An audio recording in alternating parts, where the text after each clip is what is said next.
We are back. Season 5. Wow. Who would have guessed that this scarred up old hockey dude would be able to do 5 seasons of a podcast? But we've come this season with some twists, some additions, some extra pizzazz. Ladies and gentlemen, Dom Jones in the house.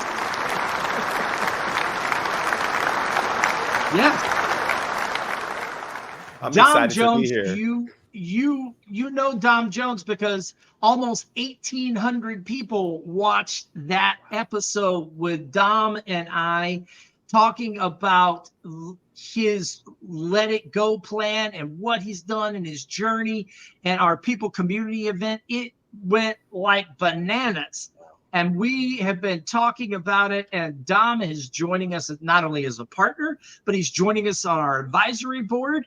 And he is now our new co-host for the Time to Change podcast. So this is our kickoff party. Oh my gosh. I'm having a ball, Chason. So again, I'm humbled and excited that you've invited me to join in some of these conversations. I feel like I get an extra special seat at the cool kids table every time I log in for these conversations. Alysa Southall in the house, CEO and founder of A People Partner LLC. That QR code over Dom's left shoulder. Show them, Vanna. Oh, look at that. That QR code is to Alysa's ebook. You need to check it out. I think the easiest way to start it off is the generations are not as different as we presume they are. In their community, or if they want to donate, please go to our website. You can find all the links on the bottom there as it's scrolling. We're also on Instagram. We're on Facebook. We have been very transparent where our donations go every year. You know, we share stories. We share stories of families and children that our donors are allowing us to support each year. So when you see faces of children and testimonials of the families, you know, that goes to show you that we're making a difference and we're making an impact. We are speaking to my buddy, Dr. Neutron in the house. She is the founder of KN Health Consulting. How do you approach that consulting, whether you're talking to an individual or you're talking to the leadership team? How do you start to create that change? I think for me, anyways, is that I have lived my own experience of what burnout is about. So not only have I been on the other side in an organization or a big Fortune company, but also on the other side as the administrative team to also witness staff members who gone to their own burnout. Today in the house, ladies and gentlemen, Dustin Dale. Gotta give it up. He is the head and the CEO and founder of Beyond the Horizon Consulting. He is an author. Scan that QR code above Dom Jones's. There we go. Good job. Good job, Vanna. Yeah. Scan that QR code and you can get to his website to see all of his books. He also, one thing that I didn't see on there that we'll talk about probably in the course of this conversation is he also has a workbook style thing that you can, and I don't think that was on there. So there's a lot of content here. I have several of his books. Behind me, you can see these are all the partners, all our books from our partners. And Dustin is one of our partners. We're thrilled to have him. And he's also a speaker. He's engaged with the Toledo, Ohio community, doing all kinds of incredible things. Welcome to the stage, man. Thanks for being here. And I guess the first thing is, why the term servant leadership?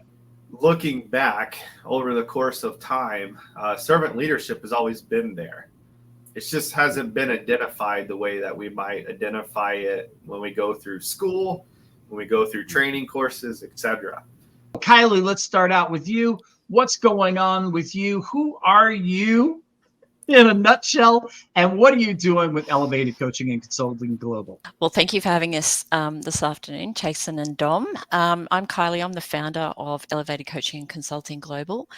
And our consulting and coaching approach at Elevated really is very different to traditional firms. So we approach things a little differently.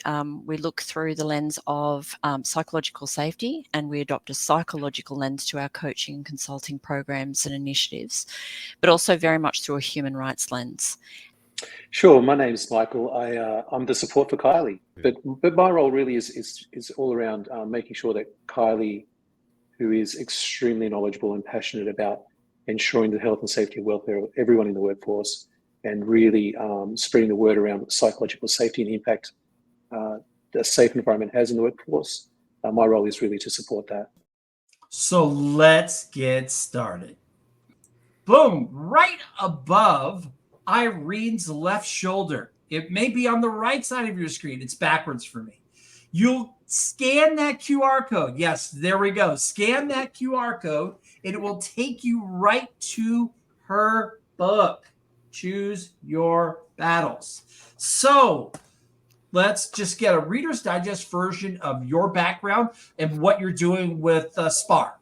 Well, first of all, we can't get started without me saying what an incredible honor it is to be on your show. It was being from immigrants who taught me very hard work, the value of hard work, the value of ethics, and always say what you mean what you say, be honest and sincere. And I don't necessarily mean that in a touchy-feely way. I mean, my grandmother was from Russia, for one thing, and it's just that it was baked into me at an early age. And by the time I was in high school, I knew that I wouldn't be satisfied with a desk job. So I picked the Army. 31 years of partially awesomeness.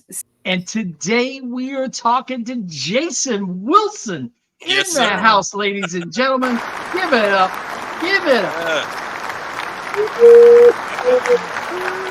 I love how he gave it up for himself. That's what I'm talking about, Jason. Love the energy. Yes. He knows. I love it. He knows how this works too. He's been on multiple shows. Yeah. So he is the CEO of Circle of Friends Club. He is also the CEO of EDFX. He is running with other cohorts from the Circle of Friends, the Freedom Fight Expo, 9th, 10th, and 11th, August 9th, 10th, and 11th. And we're here today to talk about that and talk about what you're doing, what you're up to. So, hey, give the audience a brief kind of run through of who is Jason Wilson and what is Freedom Fight Expo and Circle of Friends Club. All right. So just to respect the time, I'm going to give you the condensed version. So I'm actually from Atlanta, Georgia. I've been here in Columbia for the past 30 years. Started my career down here as an ESL coach, teaching English to executives. And along the way, I started a speed dating company. And from there, I wanted to expand it to the United States and other countries, but it wasn't possible with the name. So God, along the way, gave me the name Circle of Friends for the current business that we have. And I didn't know the mental wellness piece until the pandemic in 2020. And from there, I started a podcast show and just grew the business to what it is now. Welcome to Time to Change. And today we are talking to my buddy Jay Grooms is in the house. Human-centered leadership. Jay has an amazing program. Find out more by connecting with him on LinkedIn. He is also a fantastic photographer. I have some of his artwork in my house. And we want to get some more artwork. I want that red truck, buddy. I want to get that big, and I want to put it in Jody's office here for our anniversary. So I'm looking at trying to make that happen. That would be nice. All right. Well, look, let's get right to it, man. When we talk about human-centered leadership, that sounds great, but what does it mean? Yeah, you're really hitting on the tip of what's important about practicing a leadership style, really of any kind, but it's specifically human-centered leadership. It's all about the actions, right? The activities. What do you actually do? And a lot of what I teach about human-centered leadership is it starts with us. It starts with you and yourself as a leader. And the first big step is understanding what are the things that are important to you? What's your mission, your personal mission? What are your personal values? A lot of people haven't really sat down to define this. We all have them, and they're very strong. And those are the things that help us make decisions. But they're also the things that help us to react emotionally to something that happens, or to sort of be triggered by an event. And understanding as a leader what those are is the first step before you can start helping other people and understanding how other people feel and what their values are. And then how do you interact with them? So it's really about starting with yourself, and then there's a whole path you can take that's really action filled. You're looking cousin Dom Jones. I'm leaving that in. I'm leaving that in. I'm totally leaving that in the recording. And today we are with my buddy Katy Rey in the house. People, give it up.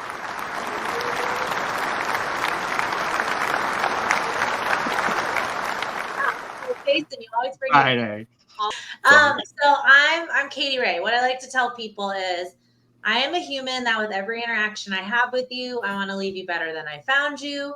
I have a ridiculous amount of energy I want to pour into you that is not drug related or caffeine related. I want to pour into you and remind you who you are, what you're capable of, and the magic that is you. That's me as a whole. Without my labels, I'm an author, I'm a business owner, I'm a mom, whatever. But like without the labels, that's who I am at my core. And Fostering Hearts has my heart. This is the season we are launching Fostering Hearts. It started because I am a empath in a way, and I can't hear about kids in the system. You know, our most vulnerable for me is the elderly and the children. And of course, like homeless, like communities that are just not seen like they should be. And kids in the system just do not get what they need, and their children. There was an initiative, a grant that President Obama at the time that he was backing. It was called the Broadband Technology Opportunities Program. And during that time, we were to go into service those that were in underprivileged areas. So it was training them on Microsoft Office products, and also when it comes down to job readiness. So I was selected as one of the instructors at the time. So during that time, you know, driving, you know, change, helping the people and things of that nature, something stuck out. We had a graduation, and during the graduation, the people gave speeches on how the training impacted them. And once those testimonials was coming, man, I'm you know how when it comes down to us, when it comes down to tearing up and stuff like that, we shy away from that. But the people were talking, and I had to hold it back. Like, all right, now don't do this to me now, y'all. But it was so impactful to the point where I thought about it years later, and I'm like, you know what, this might be something that I need to continue on. So it was some years later, but that stuck with me even to this day. It still sticks with me, because when you actually changing lives, when the people let you know the impact of the work that you're doing, it's nothing better than that. So that was the launch pad, if you will, for me when it comes down to Job Ready Today. And when we started it and continued that same impact and people changing lives, people, you know, making more money and things of that nature, man, it was something else. So yeah, that's the Cliff Notes version. I got my buddy in the house today, and I have to tell you, if you see above my left shoulder this QR code, you should scan that, because I'm gonna introduce you top down culture, my friends. Top down culture. Lyndsay Dowd is in the house, the Chief Heartbeat Officer. Give it up. And you know, I have a little saying that I always say, and you hear me say this a lot, is don't be the star of somebody's bad memory. Be the leader you always wish you had. And I think what people forget in leadership roles, because this isn't taught, but the thing that people forget is you're being watched. Your words are being listened to. And if you behave like a buffoon, everyone's going to think that is the culture that you are okay with. And you have to model the culture you want to live in. And if you are going to be an ogre, that is exactly what your environment is going to think you're asking for. If you are lifting others up, if you are delegating as we do with our power skills, you are going to give people an opportunity to shine, and they will follow suit. So yeah, the book is chock full of stories and examples of how to do these things, because I think The way I teach is through stories. And that's, I think, the way a lot of people like to learn. But yeah, we have room for improvement. And you are lucky today to be with us and Michelle Strasburger in the house. She is the CEO of the Wellness Value. She's also the founder of HR Rebels, which I'm a proud member of. How do leaders start to build trust? I want to build trust. How do I start to build trust within an organization? I think that's a great question. And I think it's very individualized. And so a lot of it starts with being authentic, asking for feedback, and how you react when you get feedback is really important. If you ask for feedback and say, I'm open to feedback, and then you attack them or give excuses when they give you feedback, they're never going to do it again. Right? If you're able to say, and we've talked about this, Chason, on the Rebels call, that in the future, the workforce of the future, we're going to have employees say, I'm sorry, this work is no longer psychologically safe for me. Right. And that means the workload you're putting on them is creating a psychological burden, which is stress, probably anxiety, a lot of other things. And so, we need to be prepared for that one. But I think it's great that we're going to have employees that can voice that concern and say, this is no longer psychologically safe. Because what we're seeing with organizations is they're cutting back, and they've been doing that for a few years, and the people that stay get more and more work. Right? And a lot of times it's your top performers because they do a good job. So you just keep giving them more work. Yeah. And at what point are you breaking them down? And then they're no longer effective. And here we are today with Dr. Melissa Robinson-Winemiller in the house. Hey. She is known as the empathy queen, but I'm telling you, she is so much more. She is the empathy queen plus. Yes. As the Olympics are going on and people are like, she needs like 1 million gold medals for all the cool stuff that she's doing. And for those of you that are seeing this, that are coming back and will rewatch this, make sure right above Dom's left shoulder, just like we do every week. Very nice job. Look at that. Look at that. There's a QR code that you can scan and pre-order Dr. Winemiller's book. Yeah. So empathy at its actual base is just, I feel what you're feeling.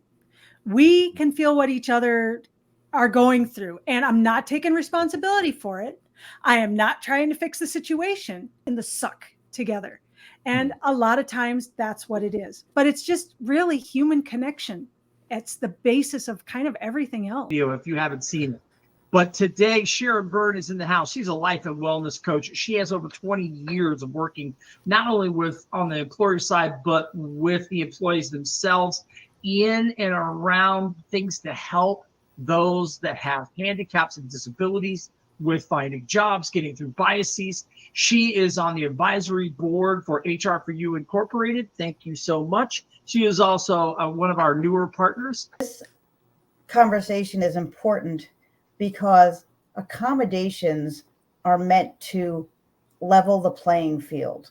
And by that, I mean, they're meant to enable a qualified candidate to be able to do their job effectively around, for lack of a better word, because I don't like this word, but for lack of a better word, around a deficit. Like myself, I use a wheelchair, plus my disability has hidden aspects to it that required me to have different accommodations. But if I don't have the accommodations, then I can't do my job effectively.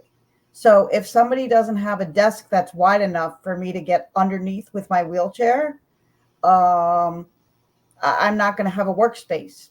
So that's just one example. And today we have my buddy Suman Kapur in the house. I love her to death. She is fantastic. Well-balanced solutions. She is a coach. She's a consultant. She's a national speaker and an I Am Remarkable facilitator. And we'll jump in on that here in a second. But today, this is part deux. Part deux. We're going to be all fancy and French. Ça va? The part deux of our conversation around first gen. First, thank you so much for letting me come back again, having this conversation. It's so important. Great question. So for me, it was always straddling the two different cultures, right? The one that I grew up in the house, which was South Asian culture, right? My parents came here in the 60s. I was born here. Couple that and try to balance that with the American kid culture, right? Really different, polar opposite, right? Taking on more than I really should because that's how you get promoted. Maybe, I don't know, right? Yeah. But that working the 60, 70, 80 hours because they need me. Well, I quickly learned they don't need me as much as I thought they needed me. Oh, what a treat. I brought my friend in the house today. I have a lot of friends. This is an amazing human being. Kathy Love, you may know her as Kathy Leckie, Kathy Love. It's all Kathy L. She is fantastic. She is a VP at Something New LLC. That is a talent company founded by Scott McGregor and crew. And she is the chief community officer for the Outlier Project, which I've been part of since May of 2022, back in the TCC days, for those of you that have been around. And she is a speaker. She is a coach. She's a mom. She's an incredible human being. She is my friend, and she is the author of My Self-Care. What'd you say? I couldn't hear you. YouTube gets a little mad when you know.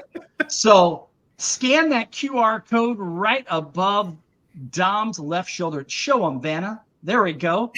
That QR code will take you right to her book. Joe and I, if you haven't seen my posts, Joe and I both have a copy. I keep my pencil.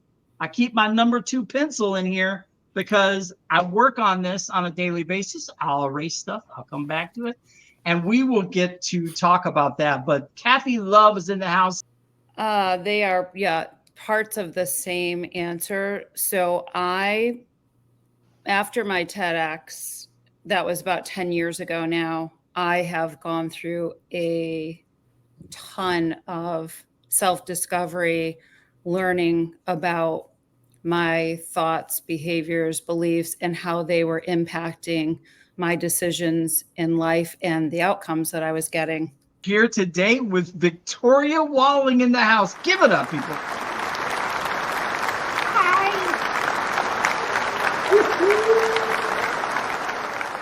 Shining a light on Victoria Walling and her storytelling magic with the narrative kitchen. Look out, baby. If you don't know this lady, you gotta, as my buddy Lyndsay Dowd says, you need to fix that shit right now. Right now.